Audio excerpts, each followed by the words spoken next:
Look at what is happening with the Gen AI video image generation capabilities with OpenAI. It is amazing. I'm just not talking about the depth of things that you can do, but I'm just talking about the breadth of things that you can do. What I mean by depth is you're able to create an image and then you're able to go ahead and add animation. You can go ahead and do a lot of things to that image that you have generated. So that is the depth that I'm talking about. But I'm particularly impressed with the breadth of activities that this one feature, which is the ultra realistic ChatGPT has come up with, and moving from DALL-E model that they were using to the new model that is taking the world by storm already. So let's look at a few things which I found really interesting, and not just looking at what is possible, but we're able to be looking at what are some of the use cases as marketers primarily, and then what are the other areas where you can go ahead and leverage this amazing functionality too. So on that note, let's get started, and without wasting much of your time, let's jump right onto my screen where I have done a little bit of analysis.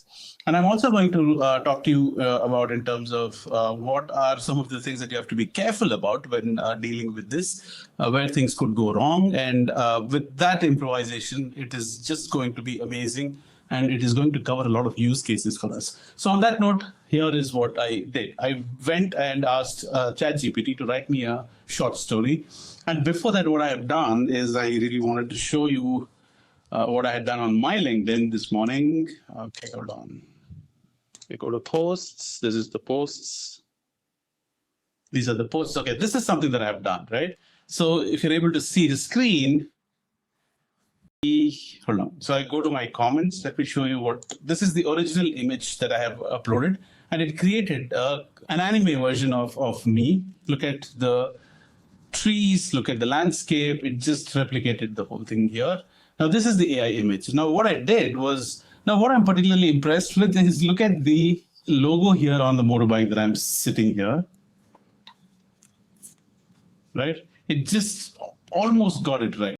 Now, the beauty of this is if you can admire the image generation capabilities of ChatGPT and say that, okay, this is what is possible, it is good. But if you can take it to the next level, which is what I tried doing, what I did is I uploaded this into Hailu, which is the Minimax model, and I gave a prompt to go ahead and do something else for me, which is, I don't remember the exact prompt, but it just took that image which I had given, and then it just turned around the whole landscape of things, and then it shows me riding away, right? And it changes the landscape, look at the smoke, look at everything is just in place, right? Now, one thing that you should not be looking at with respect to this image generation is how realistic is it, or how close to the real world is it, is something that may not be the straightaway use case. Because when I have an image, why would I really want to go ahead and create something which is exact replica of that? But if I want to convert this into another format, like an anime avatar, this is definitely going to get better. I just had gone to ChatGPT and I asked it to write me a short story. The short story was The Last Lightkeeper. Every evening, Eli climbed this spiral staircase of the old lighthouse, blah, blah, blah. So the story had written. Now, what I did was use the new image capabilities and create a comic strip of these characters that are consistent, which means you need to have consistent characters so that you identify what character is what, and an entertaining strip of the story about, right? So with the dialogues. So this is what it came up with, which is nothing short of amazing, if you ask me, because this is your storyboard, this is your comic book, this is your comic strip, this can be your story. Now look at the spiral staircase, right? So it cannot be more accurate than this. Now look at the character. The character is consistent, right? And the dialogues were intact, but there was something missing in this. What was missing was the nitty-gritties were missing. Now, people in the village thought he was crazy. Why bother? No ships come this way anymore. Until here, it's fine. Now, but Elijah smiled and kept climbing. One foggy night, as the sea hissed and the winds howled, a young girl appeared at the base of the lighthouse, soaked and shivering, which is what I'm assuming is this. And then I saw your light, she whispered, right?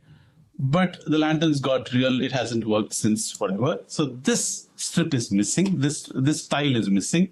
And it just, and the end says it just got me home. It was real enough for me and it got me home. So that is missing. but with a few modifications, it can definitely get that done. So what I had done is I copied that strip which was missing, and then I just said, change it. Then it says I just lost the woods, but it changes the character here. This is not a lie, right? So this is something which we have to be very careful about to maintain that consistency. Now, overall, I was very happy, and I couldn't stop from imagining the wide range of possibilities that this makes possible. Now, this can help you create a storyboard. This can let you go ahead and create you can go ahead and animate this again using tools like Minimax or any of the other tools. Now, with this, you can make the lantern flicker, you can make the hair move, you can make them wink, you can do a lot of stuff. Now, I was just looking at taking this one step above, and what I did was I just gave the story of where was it? I just gave the story of the movie Forrest Gump, and I asked it to go ahead and create that for me. And it didn't do that. It said there were copyright issues, so that was not possible. So I immediately changed the stand, and I went ahead. Okay, this is the Forrest Gump storyboard, right? I just gave the story of the movie in short, and then I asked it to create the image. It refused to do that. And then I went ahead and asked it to pick some story and then create a storyboard out of the whole thing. It absolutely amazed me. It just created the storyboard of the entire thing, right? Now, I also asked that I don't understand anything from this, so what is happening here? So it also gave me a scene-by-scene breakdown of what is happening in the story, right? Then I got really curious. Now I went ahead and created another storyboard of a real story that happened between Sri Krishna Dev Raya, who happens to be an Indian king, and Timmarasu, his minister or his mentor. And what happens is the story is very simple. So he was about to be coronated as the king, and Krishna Dev Raya was to be the next king. And since Timmarasu was the minister, it is once he becomes the king, it is not possible to go ahead and advise him or punish him, at least not at the same level. So he takes him into a room and he slaps the young prince and says that, remember this, because I cannot punish you after you become the king. So be judicious, don't be judgmental. And all those wisdom gets passed on, right? So that is the story. Now, it created the story, and it is so nostalgic for me to look at these because this is how exactly our comic strips were. Now, there were no spelling mistakes. The absolute context was in place. The emotions were perfect. Sri Krishna Dev Raya and his prime minister Timmarasu went to a closed room before the coronation. This is the scene. Right? Remember how painful it is to be punished. It is easy to order punishment after you become the king, but do punish unless required. This didn't make sense to me.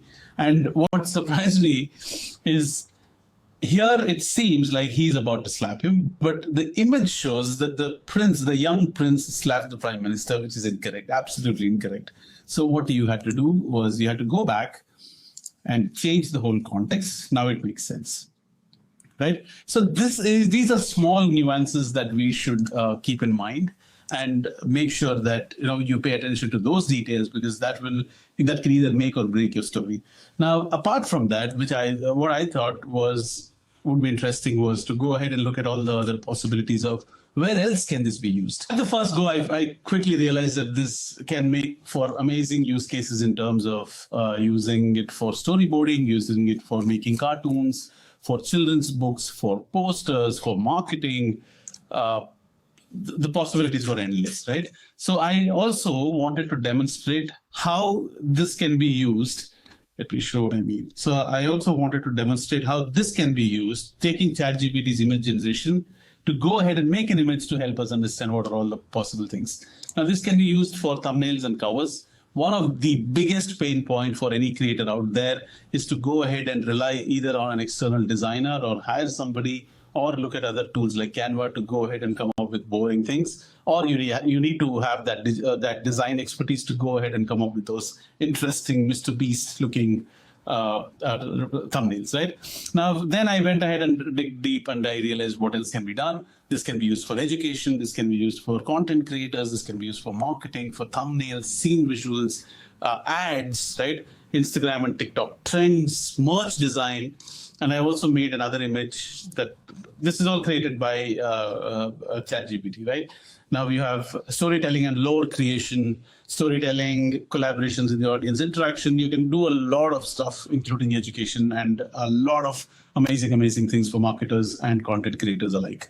So that's about it. So my point of making this video is to tell you what is possible, agreed, but don't look at it as just a mere image generation tool, because this can be used to a lot of things that you can imagine. Now you can make these storyboards or stories or visuals or scenes, and then you can get them animated.